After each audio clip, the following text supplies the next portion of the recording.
And welcome back. Let's play ESO Ebonheart Pact, episode 10. This made the music really loud for some reason.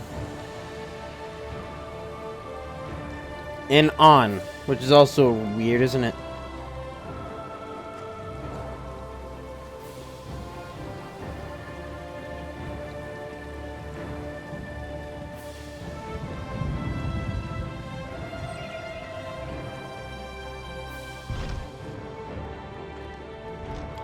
Oh, that's a great start, isn't it?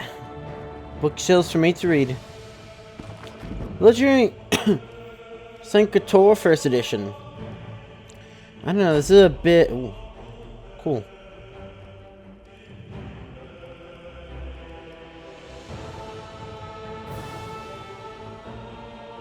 Wine for an invite?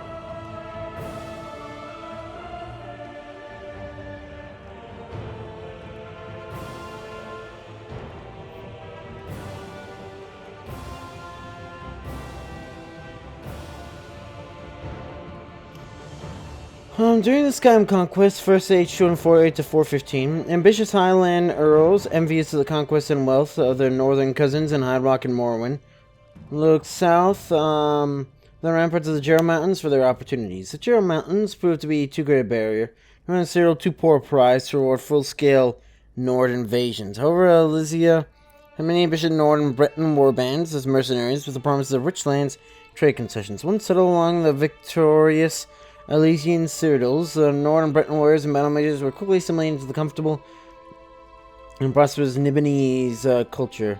Elysia received the divine inspiration for a slave rebellion, Sankator, and here she founded her holy sister city.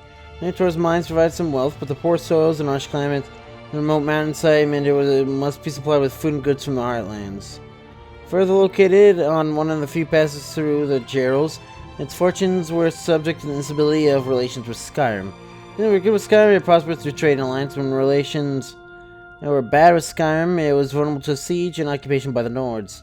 The decline of the Elysian Order, around First Age 23-21, the religious rule of Cyril moved south to the Imperial City, but Sankator remained a mountain fortress and major religious center. Elysian historians asserted Sankator was magically concealed and defended by the gods.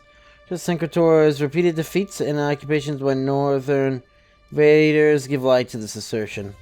The entrance to the citadel was indeed concealed by sorcery, and the citadel and its labyrinthian subterranean complex were defended by magical traps and illusion, but their secrets were betrayed by besieging Nords by the Breton enchanters who crafted them. It's an enduring feature of the legend of Sankator's ancient tomb of the Riemann emperors. Following the defeat of the first Kavari invaders, Sankator enjoyed a brief resurgence of wealth and culture under Riemann Cyril descendants, Riemann II and Riemann III. The ancestry to Saint Elysia, and following the tradition that Saint Elysia is buried in the catacombs beneath Sankator, Riemann built splendid funerary precincts and the depths of the ancient citadel under passages. Last Riemann Emperor Riemann III was buried in his tomb with the Amulet of Kings. Towards landing routes since the middle of the Second Age, and the surrounding region is virtually uninhabited. Communication through the north or through the passes at Choro and Bruma and Sankator Citadel underpasses become the refuge of various savage goblin tribes.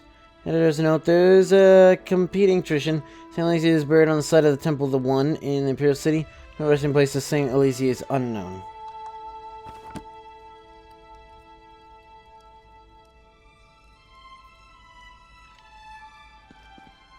That's a lot of books.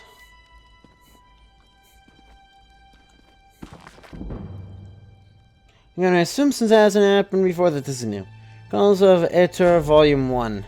Kevin trekked his way through the hollow waste, wheels creaked below the howling of the desert winds. Mercenaries swathed in chain and boiled leather. Cursed the sweltering heat that boiled them under the unblinking sun. Hearing their muttered oaths, Ethan was thankful Rahat, her trusted contact and sentinel. The burly Redguard was blessed with an unflappable practicality born of his upbringing in the desert wastes.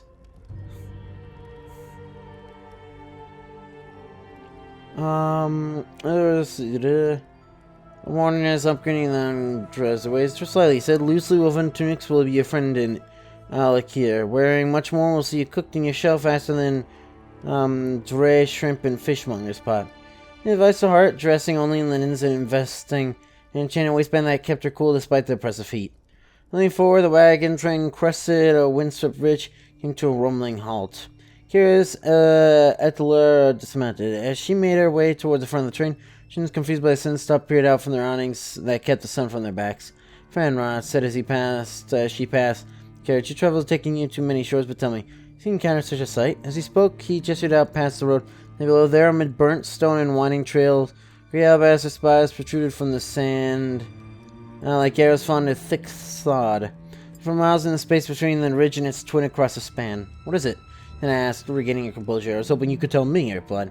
I normally home to nothing but sand heaped in dunes for miles. See how long that was buried here. Any opportunity to make profit, thermits as they can among the ruins for the night. Mercenaries, glad for a reprieve from the noonday sun, too happy for a break from the grueling trek. Night fell, and their carousing heard into the early hours of the morning. If there was anything to untoward by the ruins, they met when unnoticed in the den. Found a third companion picking a path through the spies in search of an entrance. Only before they found one here. Cried out, and excitement barely concealed beneath the deep timbre of his voice. Found a way through. To reach your friend and see what he had found. To run a bend in the stone as she did, she was by a terrible sight. A limp from a great spear thrust out from the crack was Rod. It was empty, the sword that filled it thrust into a nearby dune. It gave me horror as Rod was lifting in the air, a great scaly head, and the sand heaped in piles about the ruined doorway. In motion, the creature shifted his weight, throwing Rod to one side as it began to clean the gore from his weapon. Ella shook her head in disbelief. She thought to call her. The creature would probably kill her before she issued a second syllable. Slowly, she took a step back, then another. For a moment, it seemed she would escape. The third step met ground, and the creature turned. Dodging back from a thrust spear point, and found her ears deafened by some burst of show music. Hands over there, defensively, she stumbled back as her adversary uncoiled before her. Rising, expanding its ribs until it nearly doubled in size, as multi-tonal voice joined itself in chorus. Harmony ran through the sand until tiny grains fell away from the ruins and sheets. As it shifted, beneath her collapsed, spilling her out toward her foe. All she could do to grab Rod's sword, buried to the pommel of sand. Suddenly, within striking distance, she thrust the sword with the frame's blackened maw. Steel met skull, a terrible crescendo of its voice began to falter. When her opponent realized the simple truth, it no longer hungered for blood and flesh, no longer wanted anything at all. How wonderful, it thought. And rushed up to meet it. If it thought as the ground rushed up to meet it. Just up to the master Lada would have smiled. As Lamia spiraled to the ground, crooked spear caught Ilza in the calf. Feeling cold by a sill, she was torn up balance. Seemed she would ride herself up, but the stone she stood upon suddenly gave way. Down in the dark she fell, suspended within a cloud of sand that swept past the jutting stones and crenulated spires peering out from the shadows below. Right, does its sky abandon her? She found herself bathed in scintillating light. I feel the stars sparkle around her, not stars, for they were far underground. Bright crystals of the Alium. Oh, for what seemed like days, her only company, the flickering lights, careening up at her from the dark. If I could only grasp one of those tiny stars. He thought her hands reaching towards him, I become a serious error and leave this world behind. The whisper grew to a rustling wind-like sound, and it seemed her flight of stars came to her edge, rushing up at her in the dark. Okay. But she's probably not dead yet, because that's the first edition. Principles of Conjuration. By Corvus Durini. Edition arcane art, summoning creatures and items from other planes for the usage and benefit of the conjurer. Study is long language due to its inherent perils for summoned entities, particularly the more intelligent danger, resent being brought to learn to do another's bidding and often seek the conjurer mischief. Yes, one singular mischief. All success I've had in formulating thin, reliable conjurations built come from my system of defining such magic as always having two essential and interlocking components. Something incantation and a binding room. It's the latter part, of course, that protects the conjurer from the entity or item summoned when throwing it to the summoner. After conjuration has been quite a dangerous pursuit due to the fact that a conjuring wizard to cast summoning and binding is two separate spells. Binding was miscast or cast too slowly, though the conjurer might pay for the error with his life. Mission has been to interweave the magic of summoning and binding, become one spell that manifests both effects simultaneously, thus ensuring that what is summoned is also necessarily bound. The urge to apply himself diligently to study the spells in the accompanying grimoire. Though my methods have rendered conjuration less perilous, it is by no means an art to be attempted lightly, carelessly. The apprentice who does so will only briefly be a burden to his or master.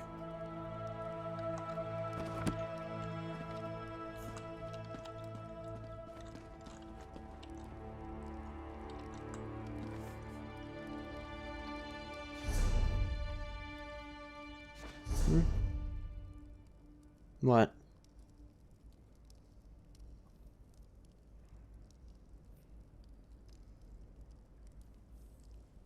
Oh yeah, I should set that to 5 then. I guess. Oh, weapon. Okay, two-handed. And crafting clothing. But anyways, I wanted to check the crown store.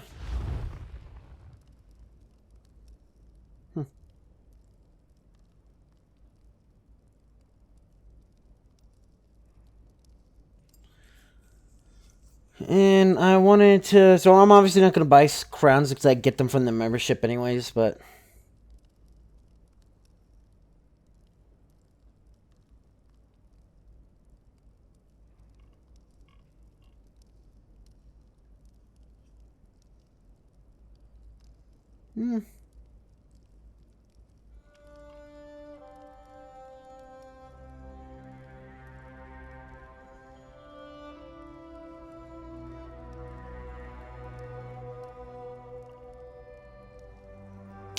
Let's see, the DLCs.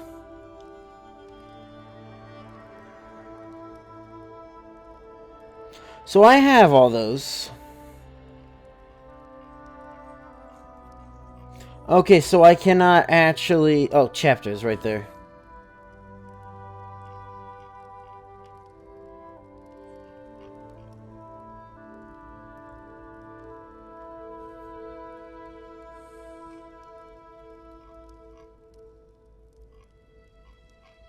Um...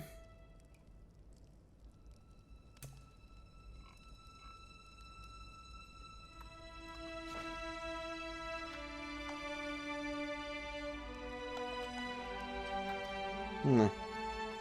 Is there anyone even in the guild?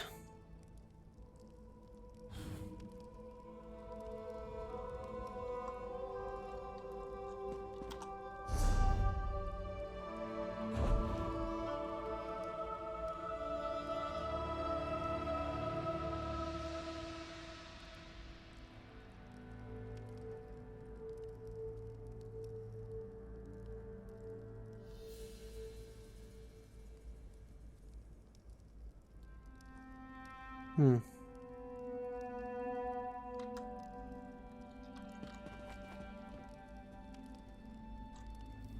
Yeah, I get, the question doesn't really need to be asked. It doesn't matter that much.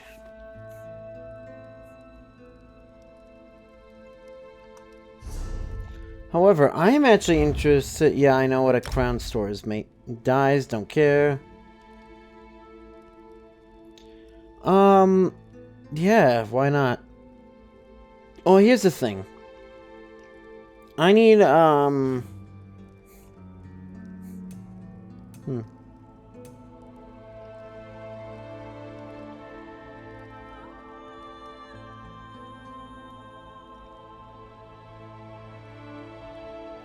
don't really want any of these.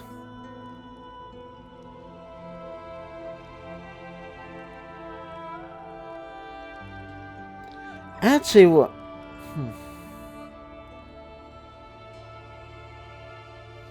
Here's an idea.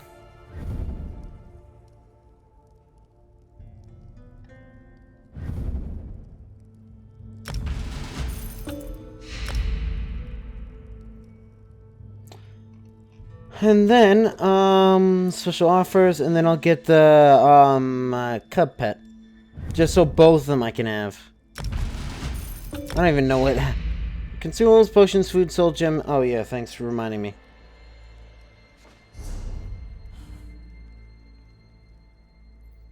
Striped Sencha Panthers are popular mascots of the Bandari peddlers of elsewhere. Incredibly adorable as cubs, even when small, they can be trained like magpies to fetch shiny things back to the masters. Inky.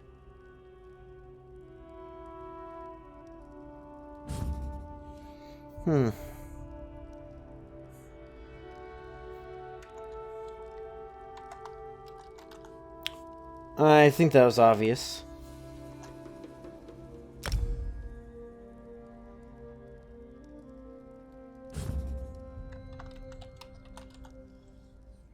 That's name of my other cat.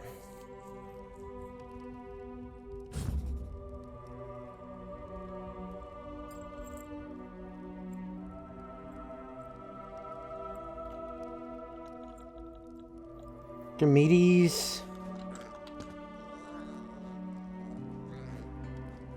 Arachnimedes. Who is Archimedes?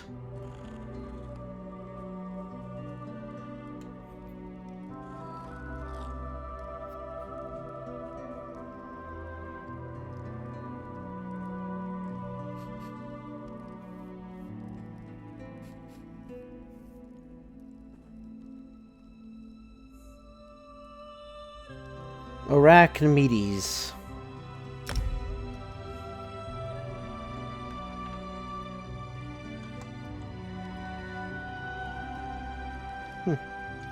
I know, why not? Okay, so yeah, you can use staffs then. Hypothetical treachery. Part 1, my Anvil Morver. I want to act play, Dramatis Personae, Malvisian High Elf Battle. So I'm not gonna eat food this episode, obviously because this episode almost done. In Zolia, Dark Elf Battle Mage, Dulcetus Cyrodiil, Healer, Shivis, and Argonian Barbarian, Ghosts and Bandits. Scene in Eldenwood. As the curtain rises, we see the misty labyrinthine landscape during Elden Grove of Valenwood. Well, we hear wolves howling, a bloodied reptilian figure, Shavius, hangs through the branches of one of the trees and surface areas. It's clear. Beautiful dark as in Zolia, a beautiful dark elf mage climbs down from the tree, helped by the barbarian. The sound of footsteps nearby. Shavius readies his sword and he begins to cast a spell. Nothing comes out. You're bleeding. You should have Dulcetus heal that for you. And he's still drained from all the spells he had to cast down the caves. Fine, if we get out of this and no one needs it more, I'll take the last potion of healing. Where's Malvisia?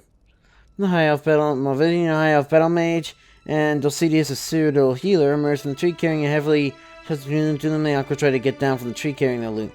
There I am, though. Why I'm carrying the heavy loads beyond me. I always thought that the advantage of dungeon dwelling and the great barbarian was that he carried all the loot. If I carried all that, my hands would be too full to fight. If I'm wrong, but not one of the three of you has enough magical reserves to make it out of here alive. Not after you electrified and blasted all those homunculuses down below ground. Homunculi. Don't worry, I'm not going to do what you think I'm going to do. What's that? Kill you all and take the Ebonheart for myself, admit it. Thought I had that in mind. What a perfectly well thought. I never thought anyone, no matter how violent and degenerate. Why not? He needs porters, like he said. Can't carry the chest and fight off the inhabitants of Elden Grove, both. This Centaur, of all the mean, conniving, typically Argonian. Why do you need me alive? I don't necessarily. You're prettier than the other two, for a smooth skin that is. Something came out after, it might go for you first. Wish in your mind? Go check that out. I will, if these woods are filled with them, you check it out. Choice in it, go and you might live, stay here, and you definitely won't. And then goes to the bushes. Moving to Dulcetus. Get the Sylvanar, we'll pay good money for the mail, and we can divide it more nicely between the 3 than 4. You're so right. And so suddenly levitates up to the top of the stage. Semi-transparent ghost appears in the bush and rushes at the next person. We see this barbarian screams and thrashes at it with a sword. Those blasts are whirling gas at him. Comes to the ground, it turns next to Dulce the healer, and as the ghost focuses feasting chill, but also this Malvarius casts a ball of flame at it as it vaporizes into the misty air. And Zolia floats back down to the ground as Malvasian examines the bodies of Dulcedius and Shivius, both white-faced from the draining part of the ghost. There's some magicka reserved after all. So did you. Are they dead? Malvasian takes a potion of healing. Dulcedius Pact. Yes. Fortunately, the potion of healing wasn't broken when you fell. This will leave just the two of us collect the reward. You can't get out of this place without each other, like it or not. What mages pick up the chest and begin plodding carefully through the undergrowth, pausing from time to time at the sound of footsteps or other noises. Make sure I understand. You have a little bit of magical left, so you elected to use it to make Shivis a ghost target, forcing me to use most of my limited reserve and destroy the creature so I wouldn't be more powerful than you. That's fair, straight thinking. It's only logical. Do you have enough power to cast any of your spells? Naturally. Experienced battle manager always knows a few minor, high-effective spells for such a trial. You two have a few tricks up your sleeves? Of course, like you said. They pause for a moment before continuing as a fearful wail pierces the air. When it dies away, they slowly trudge on. Alright.